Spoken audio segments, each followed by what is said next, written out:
nalaklakan dyan sa Quezon Ave. Diba? Yung malapit sa St. Peter. Oh. So, ganun ka, pero hindi namin ipagyayabang yun. Kasi hindi kami feeling eh. Wala na kaming dapat patunayan. Thank you, Jen. Kumaga, wala na kaming dapat patunayan. Basta, hindi ganun yung ugali namin. Wala kami. Kumaga, ganyan kayo kasi you want to prove to your community or your environment na iba ako, hindi ako ganyan, di ba? Kami, wala kaming dapat patunayan. Di ba? Wala kaming dapat patunayan. So, yun isang problem. That's why merong mga tao or mga DDS na na parang minamaliit ninyo. So, tanggalin natin yon. Hindi nyo monopolyo yung pagiging sosyal. Diba? Mas madaming sosyal na DDS, hindi lang kami mahilig sa IG. Hindi lang kami nagbabrag. Diba? So, ganon. So, tanggalin natin yung ganong isipan na baduy ang DDS. Hindi ho baduy ang DDS. Hindi, walang ganon. So, ang pangalawa naman natin na dapat italakay dito is bakit na nga dito sa medyo malalim-lalim bigla na naman sulputan ng mga livers ng DDS, mukhang hinati-hati na diba? So punta naman po tayo doon sa bakit natin dapat iboto ng straight yung ating yung PDP laban mula kay Senator Bongo, Senator De La Rosa, kay Congressman Marcoleta, something like that. So ita po ang nakikita ko po. Ito social climber campaign. So ito po yung ito yung nakikita ko diyan. Kahapon po kasi tinalakay natin about doon sa policy. Sabi ko nga, dito sa Pilipinas, wala po ditong two-party system unlike sa United States na merong Republican at Democratic Party na they identify themselves as Republican if they are conservative. So yun yung values nila, yun yung culture nila when it comes to yung pakikihalubilo sa araw-araw. Tapos pag pinuntahan mo naman ng Democrat, yan yung mga tao na may mga Karen, snowflakes, diba? Yung maiingay, yung parang galit sa lagi sa mundo. Ganon yung values nila. So that's why Filipinos in United States, majority of them are identified themselves as Republican. So dito sa Pilipinas, wala pong ganon. Kaya nga ipinopropose nung maraming nag-o-observe sa atin, ba't hindi natin gayahin yung yung United States na meron dalawang two-party system? Hindi siya po pwede.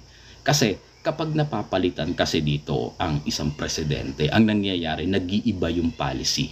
Kung titingnan nyo, since doon kay Cory Aquino, kay FBR, kay ERAP, kay GMA, kay Pinoy, nag-iiba-iba yung palisiya ng ating bansa. Depende doon sa pananaw ng isang presidente o nangunguna sa ating bansa. Lalo na doon sa tinatawag na mga internal affairs at yung foreign affairs natin. Sabi nga natin, yung presidente siya ang chief foreign policy maker. So, siya ang chief architect, di ba?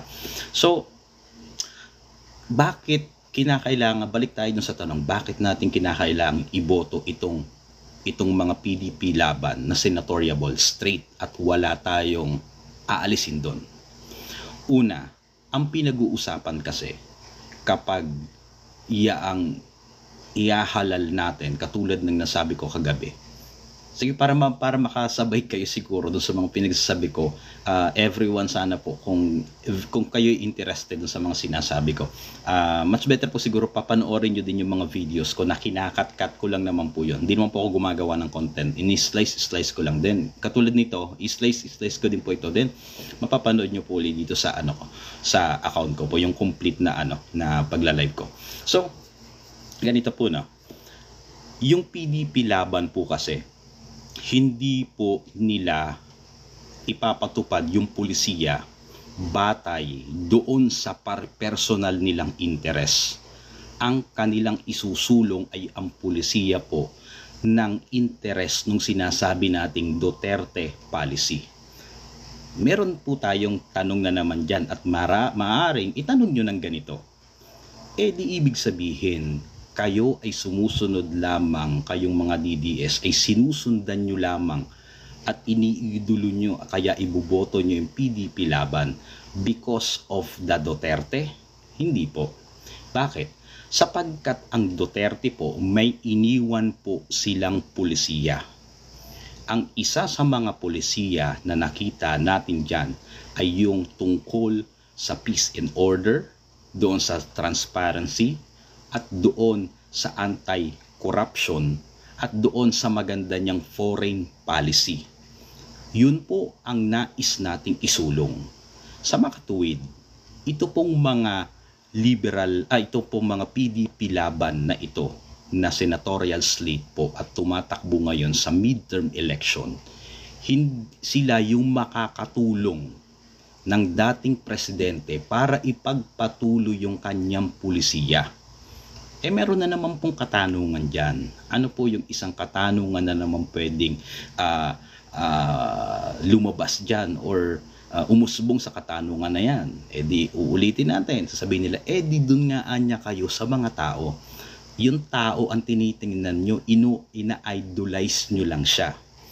Ang sagot po dyan ganito, oo, ina-idolize natin yung tao na yon, pero in-idolize ba natin siya dahil dun lamang sa kanyang persona o sa kanyang personality o sa kanyang pagkatao?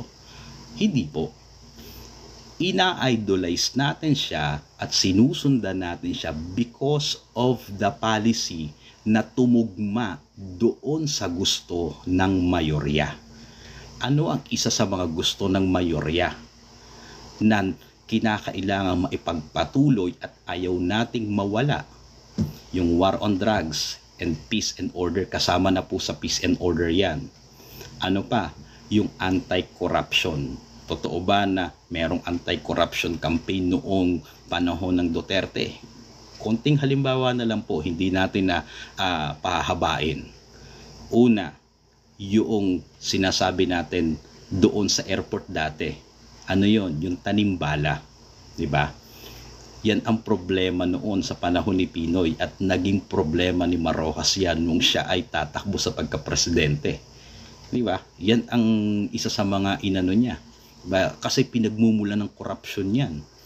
O hindi nila mahinto-hinto yan. Pero sa panahon ni Duterte, anong sabi niya? Sige, hindi nyo itigil yung papakain ko sa inyong bala na yan. Ano nangyari? Tigil. Ano pa? Dalawa lang bibigyan natin para hindi tayo humaba. Yung pagbibigay po ng mga sabi natin yung ayuda.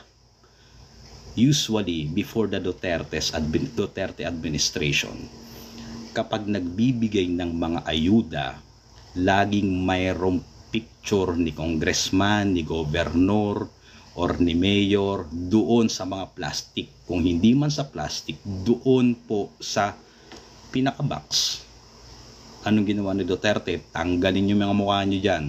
Di nakalagay lang doon, DSWD. Totoo?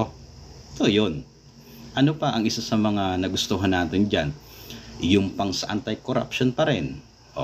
Sa anti-corruption po natin dyan is sa panahon ni Duterte, ang dami niyang binibito. Ang hirap na hirap yung mga congressman mag-insert. Hirap sila mag-insert doon sa mga project. Pero ngayon kita natin, talamak yung insertion.